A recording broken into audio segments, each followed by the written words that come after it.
Bismillahirrahmanirrahim. Assalamualaikum warahmatullahi wabarakatuh. Alhamdulillahirabbil alamin wassalatu wassalamu ala asyrafil anbiya'i wal mursalin sayyidina Muhammadin wa ala alihi wa sahbihi ajma'in. Amma ba'du. Rabbi shrah li sadri wa yassir li amri wahlul 'uqdatam min lisani yafqahu qawli. Subhanaka la ilma lana illa ma 'allamtana innaka antal alimul hakim. Bismillah. Dalam video pertama, ini adalah video pertama ya mengenai materi kuliah. Jadi yang pertama kita akan bahas tentang mantik. Dalam ilmu mantik, teman-teman, itu mempunyai dua inti pembahasan. Pertama mengenai tasawurat, yang kedua mengenai tasdiqat. Ana akan coba membahas secara sederhana supaya mudah untuk dipahami ya. Mantik mempunyai dua inti pembahasan penting. Yang pertama tentang tasawurat, yang kedua tentang tasdiqat. Tasawurat di sini mempunyai dua pembahasan. Yang pertama tentang al-kulliyatul khams. Yang kedua tentang at-ta'rif. Dan di bab tasdiqat itu juga mempelajari tentang dua poin penting. Yang pertama al-qadaya. Ini jamak daripada qadiyah ya. Al-qadaya wa ahkamuha. Kemudian yang kedua tentang al-qiyas. Nah, empat poin inilah yang menjadi pokok pembahasan dalam ilmu mantik ya. Empat poin inilah yang menjadi pokok pembahasan dalam ilmu mantik. Atau ilmu mantik ini terkumpul dalam empat hal ini. Yang pertama tentang al-kulliyatul khams, yang kedua tentang at-ta'rif, yang ketiga tentang al-qadaya, yang keempat tentang al-qiyas. Dan empat poin ini semuanya saling berkaitan dan saling berhubungan. Kita nggak akan bisa untuk mempelajari dan memahami al-qiyas dengan benar, dengan mudah, sebelum kita mempelajari apa itu al-qadaya. Ya, apa itu qadiyah? Kita nggak akan bisa untuk mengetahui, memahami, dan mengerti apa itu at-ta'rif sebelum kita mempelajari apa itu al-kulliyatul khams. Jadi hubungan antara masing-masing bagiannya ini, tasawurat bagian pertamanya al-kulliyatul khams, dan yang kedua adalah at-ta'rif. Hubungan antara al-kulliyatul khams dengan at-ta'rif ini adalah hubungan antara mabda dan ghoyah. Ini adalah al-kulliyatul khams merupakan permulaan atau mabda untuk kita mempelajari at-ta'rif. Begitu pula dengan tasdiqat ini, al-qadaya merupakan mabda untuk kita mempelajari al-qiyas. Apa itu mabda? Maksudnya adalah permulaan ya. Kalau kita pengen belajar qiyas, kita harus belajar qadaya dulu gitu. Kalau kita pengen belajar ta'rif, kita harus belajar al-kulliyatul khams dulu. Maka kedua judul ini saling berkaitan gitu ya. Itu tentang ilmu mantik. Nah, ini adalah semua pembahasan dalam ilmu mantik mempelajari tentang ini saja yang empat, al-kulliyatul khams, at-ta'rif, al-qadaya, dan al-qiyas. Oke. Tapi sebelum itu teman-teman, untuk mempermudah langkah kita, perjalanan kita di dalam memahami atau mempelajari ilmu mantik, kita perlu beberapa maklumat tambahan ya, beberapa maklumat sebagai pengantar untuk kita mulai untuk mendalami ilmu mantik, yaitu ada 3 hal yang harus kita pelajari terlebih dahulu. Yang pertama adalah mengenai muqaddimah ilmu mantik. Ini sangat penting karena di dalam muqaddimah ilmu mantik ini nanti kita akan mempelajari 10 hal yang akan mengenalkan kepada kita apa itu mantik gitu. 10 aspek ya untuk sebagai perkenalan kita sebelum kita mendalami ilmu mantik. Oke. Kemudian yang kedua ada namanya dilalah. Apa itu dilalah? Nanti kita akan mempelajarinya. Dan yang ketiga tentang alfaz. Nah, ketiga pembahasan ini sebetulnya bukan merupakan pembahasan inti daripada mantik. Akan tetapi para ulama selalu menaruh 3 pembahasan ini di dalam kitab-kitab mantik, atau lebih spesifikasinya 2 hal ini ya dalam kitab mantik. 2 hal ini selalu disertakan, yaitu adilalah dan juga mabahisul alfaz. Ini selalu disertakan karena ini sebagai muqaddimah atau pengantar untuk mempermudah kita di dalam memahami al-kulliyatul khams gitu. Karena nanti kalau kita belum mempelajari apa itu alfaz ya, apa itu dilalah, kita akan kesulitan di dalam mempelajari al-kulliyatul khams. Kalau kita kesulitan dalam mempelajari al-kulliyatul khams, kita nggak bisa Misalkan kita nggak tahu apa itu kuliatul khams, kita nggak ngerti, kita akan susah untuk memahami apa itu ta'rif. Makanya dua pembahasan ini sekalipun tidak termasuk dalam ilmu mantik, tapi dia merupakan pembahasan yang sangat penting yang harus kita dahulukan sebelum kita mendalami ilmu mantik. Oke. Nah, sedangkan yang pertama ini mukadimah, ini biar teman-teman nggak hambar, biar teman-teman nggak belajar terus nggak tahu ini pelajaran apa gitu ya. Makanya kita perlu mempelajari mukadimah ilmu mantik. Oke, mari kita mempelajari tentang yang pertama, itu mukadimah. Apa itu tasawurat, apa itu tasdiqat, teman-teman akan mengerti setelah teman-teman menyimak video ini, mengikuti pelajaran ini sampai akhir insyaallah. Oke, mengenai mukadimah ilmu mantik, di sini Ana mengutip syair yang ditulis oleh Imam As-Sobban. Beliau ini ulama yang terkenal ya. Imam As-Sobban, beliau berasal dari Aljazair. Nah, Imam As-Sobban memberikan hasyiah terhadap kitab Syarhu Al-Malawi As-Saghir. Itu merupakan syarah kitab Sulam ya, yang dimana kitab Sulam sendiri merupakan kitab yang paling dasar di dalam kita mempelajari ilmu mantik. Jadi kalau teman-teman pengen tahu Sulam Al-Munawwaraq itu sudah Ana buat videonya, yaitu tentang Nazam Sulam Al-Munawwaraq. Di situ teman-teman bisa lihat, bisa baca, ada sekitar 126 bait syair ya yang ditulis oleh Imam Al-Akhdari, yang itu semuanya mengandung pembahasan mantik dari awal sampai habis gitu. Nah, kemudian kitab tersebut disyarah oleh banyak ulama, salah satunya yaitu Imam Al-Malawi. Beliau menulis syarah atas kitab Sulam. Nah, kitab Imam Al-Malawi yaitu kitab Al-Malawi As-Saghir ini diberikan hasyiah oleh Imam As-Sobban. Nah, Imam As-Sobban ini menuliskan di hasyiahnya sebagai berikut. Inna mabadi'a kulli fanin asyarah al-haddu wal mawdu'u summa samrah wa fadluhu wa nisbatun wal wadi' wal ismu wal istimdadu hukmu syari' masailun wal ba'du bil ba'di iktafa wa mandarul jami' haza syarafa. Ini adalah maksudnya adalah inna mabadi'a kulli fanin asyarah, sesungguhnya permulaan, mabadi, permulaan, awalan segala jenis ilmu, segala fan ilmu, segala disiplin ilmu pengetahuan asyratun ada 10. Yang pertama al-had. Yang kedua ada maudhu', al-haddu wal maudhu'. Dan yang ketiga ada as-samrah. Inna mabadi'a kulli fanin asyrah al-haddu wal maudhu' thumma as-samrah. Dan yang keempat ada wafadluhu. Wafadluhu, kemudian ada nisbah atau kita nggak usah pakai ini, kita nggak usah pakai domir, fadlun ya, kelebihan gitu. Yang keenam ada wadi', siapa ininya yang menemukan ilmu itu pertama kali. Kemudian alism, namanya apa, nama ilmunya apa saja. Kemudian yang ke-8 ada istimdad, pengambilan. Ilmu ini diambil daripada apa saja, daripada ilmu apa saja gitu, jangkauannya. Dan yang ke-9 ada hukm syari'. Dan yang ke-10 itu ada masail. Permasalahan-permasalahan yang akan kita temukan dalam ilmu ini apa saja gitu. Oke. Jadi ini adalah 10 hal yang harus kita ketahui, harus teman-teman ketahui sebelum kita mendalami ilmu mantik ya. Sekurang-kurangnya itu ada 3 ini. Sekurang-kurangnya 3 ini ya. Nah, karena ini sangat-sangat penting gitu ya. Al-had ini artinya ta'rif. Ini sebagai pengenalan ya, ta'rif atau definisi. Apa yang akan kita, misalkan ilmu nahwu gitu. Ilmu nahwu punya ta'rif, punya definisi.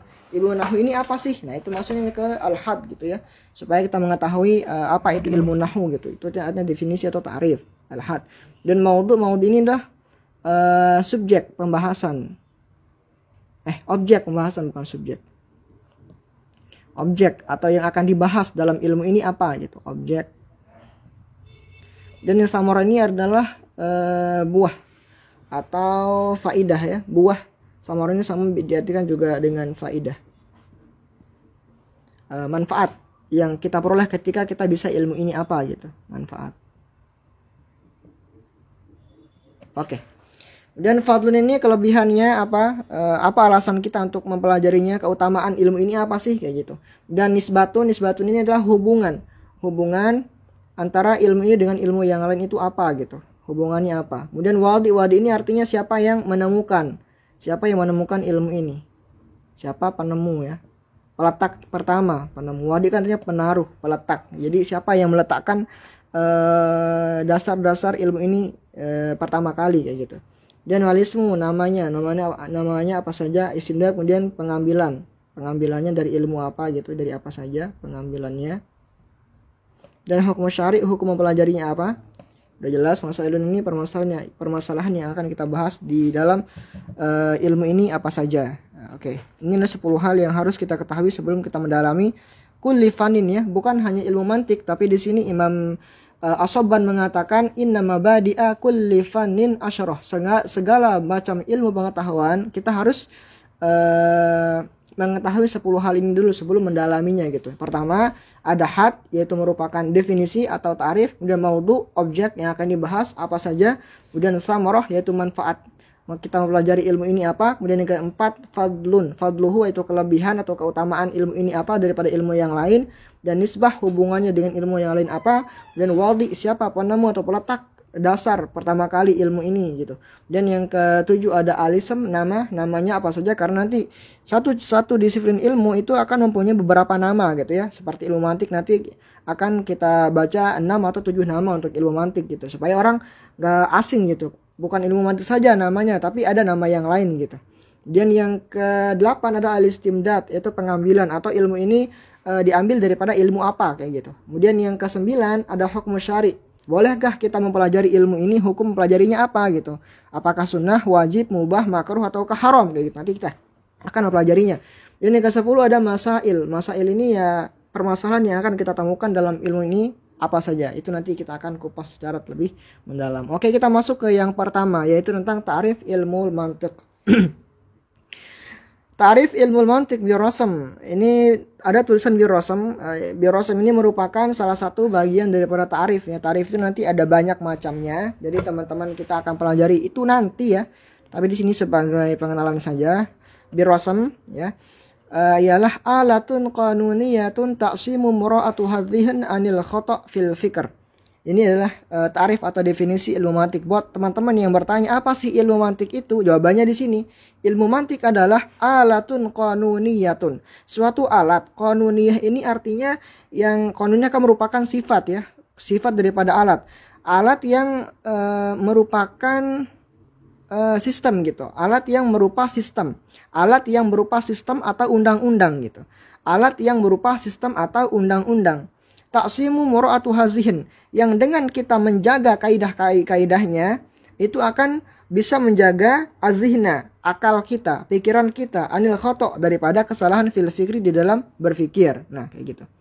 Itu adalah ilmu mantik. Alatun qanuniyatun. Ini artinya suatu alat yang merupakan sistem gitu. Suatu alat yang merupakan undang-undang gitu ya. Suatu alat yang merupakan undang-undang. Taksimu mura'atu hazihin. Taksimu mura'atuha. Nah, ini taksimu, lafaz fi'il taksimu, dia menggunakan tak di awal yang menunjukkan kepada ghaibiyah atau muannas. Itu fa'ilnya adalah mura'atu. Mura'atu ini merupakan fa'ilnya ya. Ini merupakan fa'ilnya yang artinya mura'ah artinya menjaga ya. Yang dengan kita menjaga di sini adalah alatun kanuniyah tadi.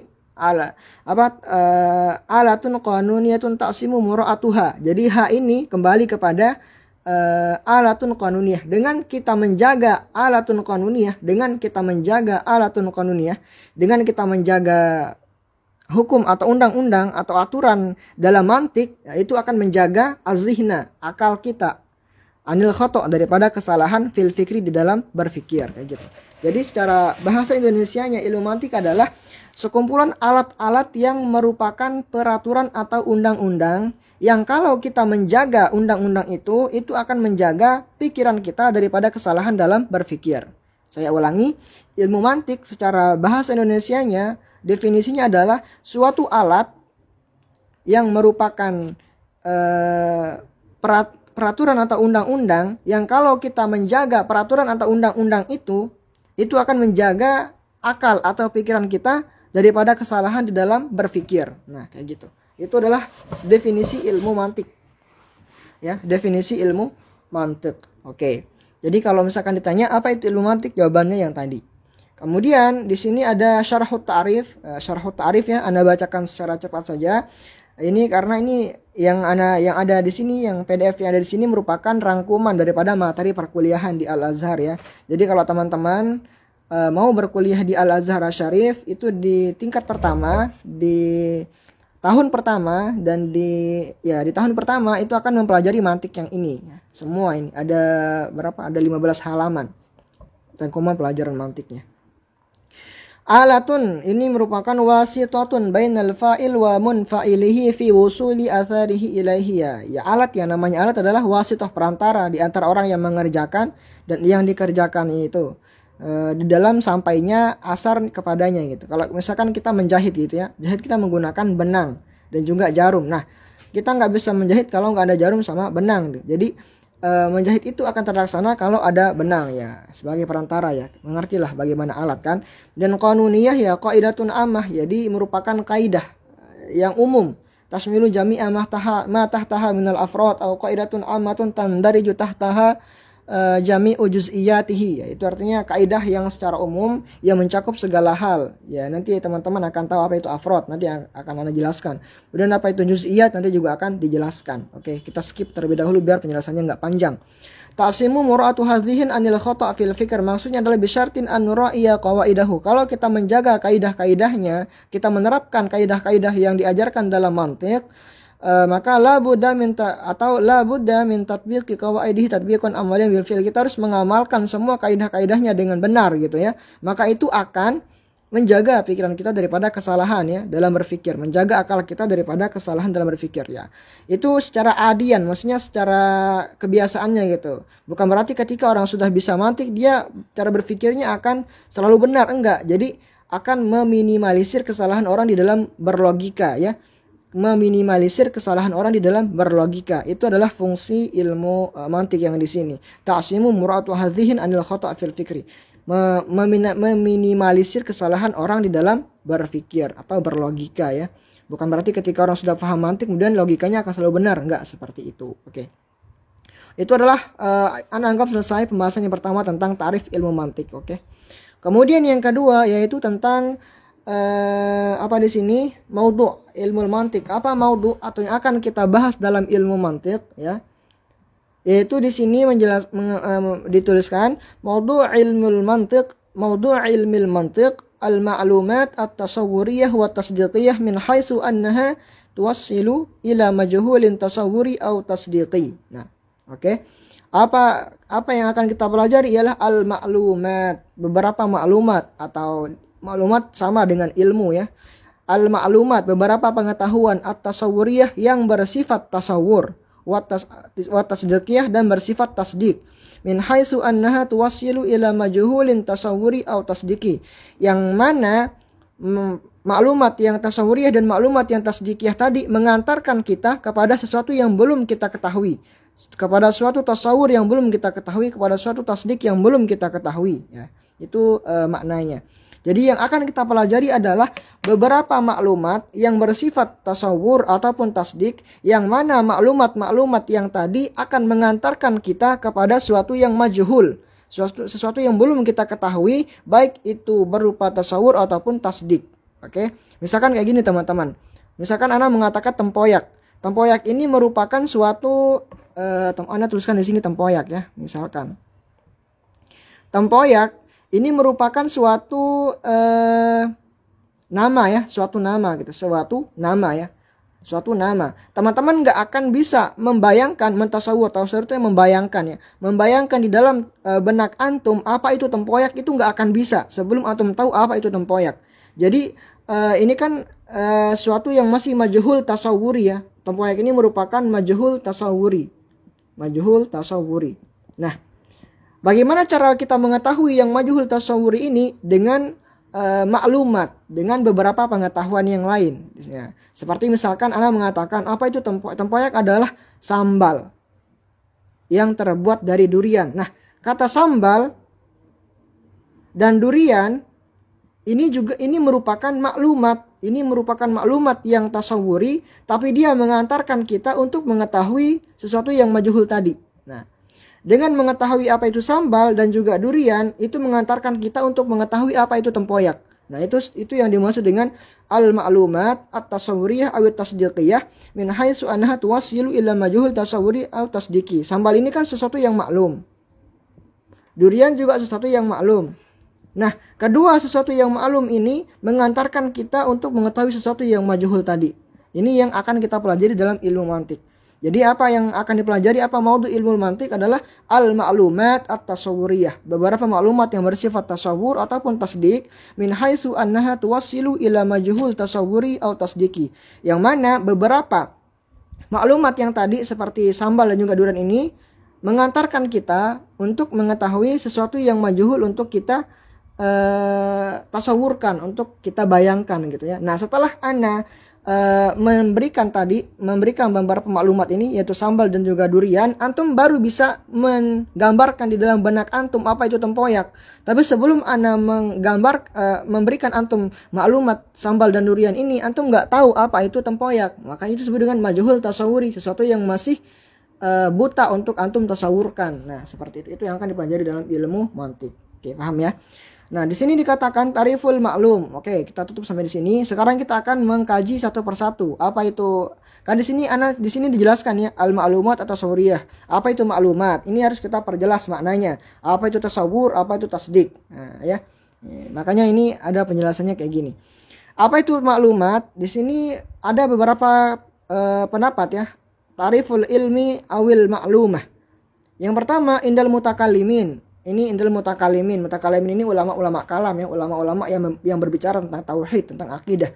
Apa itu ilmu atau maklumat adalah idrakul jazim, suatu pengetahuan yang sudah pasti, al-mutabiq lil waqi, yang berkaitan dengan realita, an-nashi an dalil, yang diperoleh daripada dalil ya. Itu adalah itu adalah ilmu menurut ulama-ulama mutakallimin. Idrakul jazim, suatu pengetahuan yang sudah pasti. Jazim itu sama dengan qat'i ya, yang sudah jazim, pasti. Al-mutabiq lil waqi, yang sudah sesuai dengan realita. An-nashi an dalil, yang yang bersumber daripada dalil. Oke. Kemudian yang kedua, indal manatiqah, menurut ulama mantiq. Apa itu ilmu mutlaqul idrak atau al-idrak mutlaqan? Segala al-idrak mutlaqan, pengetahuan secara mutlak, itu adalah ilmu atau maklumah. Misalkan kayak gini. Apa yang dimaksud dengan al-idrak mutlaqan? Misalkan ana mengatakan kata tremko ya.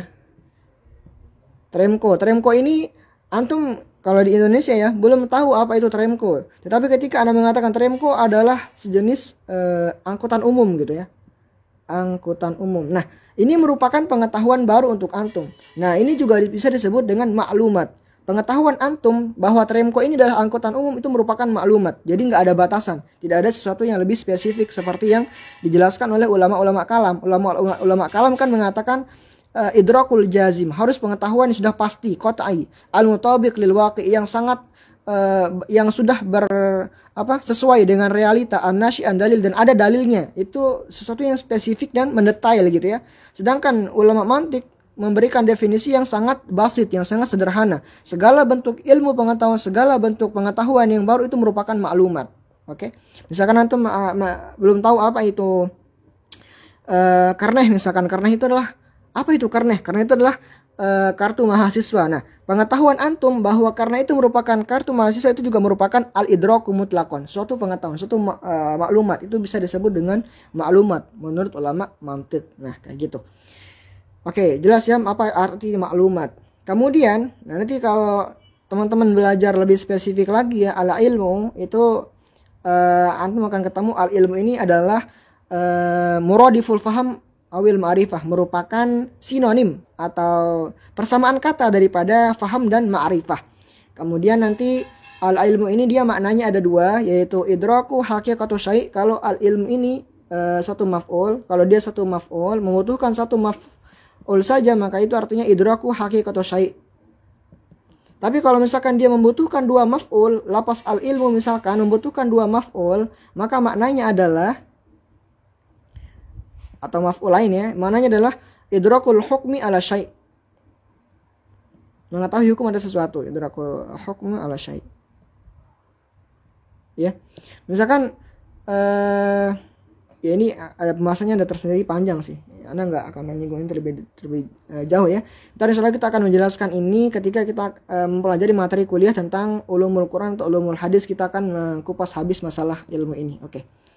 Lanjut saja ke yanqasimul ilmu ila qismain. Ilmu ini dibagi menjadi dua bagian. Pertama yang pertama itu ada tasawwur, wa huwa husulu surati syai' fi dhihni min ghairil hukmi alaihi bi isbatin aw nafyin aw idraku syai' bidunil hukmi alaihi. Nah, ini adalah tasawwur. Husulu surati syai' fi dhihn, sampainya gambaran sesuatu ke dalam benak atau pikiran kita min ghairil hukmi alaihi, tanpa menghukuminya bi isbatin aw nafin, dengan isbat, dengan penetapan, aw nafin atau mentiadakan sesuatu darinya, aw idraku syai' bidunil hukmi alaihi, atau mengetahui sesuatu tanpa menghukuminya. Misalkan seperti tadi Ana mengatakan Tremco. Nah, ketika Ana mengatakan Tremco dan Tremco ya, kemudian Ana mengatakan bahwa Tremco ini adalah angkutan umum, oke, angkutan umum sama dengan angkutan umum. Nah, antum seketika itu langsung terbayang di dalam pikiran antum Tremco ini adalah angkutan umum. Nah, hanya sekedar terbayang atau sampainya gambaran Tremco dalam kepala antum itu disebut dengan tasawwur, oke? Sedangkan tasdik itu kayak gini. Tasdik adalah husulu surati syai' fi dhihn, sampainya gambaran sesuatu di dalam benak atau pikiran ma'al hukmi alaihi, beserta kita menghukuminya bisbatin au nafin, dengan isbat ataupun nafi, au idraku syai' ma'al hukmi alaihi. Misalkan kayak gini. Tremco ya. Tremco itu cepat. Ini adalah contoh daripada tasdik. Kenapa ini contoh daripada tasdik? Karena antum tidak hanya menggambarkan Tremco dalam benak antum, tetapi antum juga menaruh hukum atas Tremco ini dengan kecepatan. Tremco cepat. Jadi antum isbat, menetapkan cepat kepada Tremco, menghukumi cepat kepada Tremco dengan isbat, menetapkan bahwa Tremco itu cepat. Nah, kayak gitu, itu adalah tasdik. Nah, sedangkan Tremco ya Tremco saja, tanpa menghukumi dengan apa saja. Kita tidak mengatakan Tremco itu merah, Tremco itu pelan, itu enggak. Itu adalah tasdik. Sedangkan tasawur itu hanya berupa gambaran yang tercipta dalam benak. Itu namanya tasawur, oke? Nah, Tremco di sini itu cepat. Berarti ini adalah isbat. Hukumnya adalah isbat ya. Menetapkan, isbat artinya menetapkan cepat atas Tremco. Dan kalau misalkan kita mengatakan Tremco tidak lambat,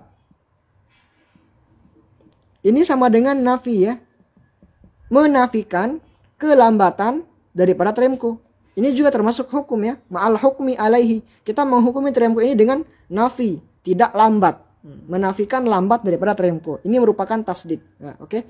Jadi tasawur, jadi maklumah itu bisa dibedakan menjadi dua. Ada maklumah yang bersifat tasawur, yang hanya sebatas menggambarkan dalam benak ya. Seperti misalkan tempoyak. Kalau misalkan hanya dikatakan tempoyak, kemudian Ana menaruhkan definisinya merupakan sambal durian, sambal durian. Dan seketika itu antum langsung mentasawurkan atau membayangkan dalam benak antum tempoyak, oh sambal durian. Hanya terbayang sambal durian. Nah, tapi kalau misalkan Ana mengatakan tempoyak itu enak, itu artinya sudah tasdik. Dan kita mengisbatkan, menghukumi tempoyak ini dengan enak. Nah, kita mengisbat atau menetapkan enak kepada tempoyak. Nah, kalau kita mengatakan tempoyak itu tidak kering misalkan, berarti itu adalah menghukumi tempoyak dengan nafiu, dengan nafi, menafikan kering daripada tempoyak. Nah, kayak gitu teman-teman.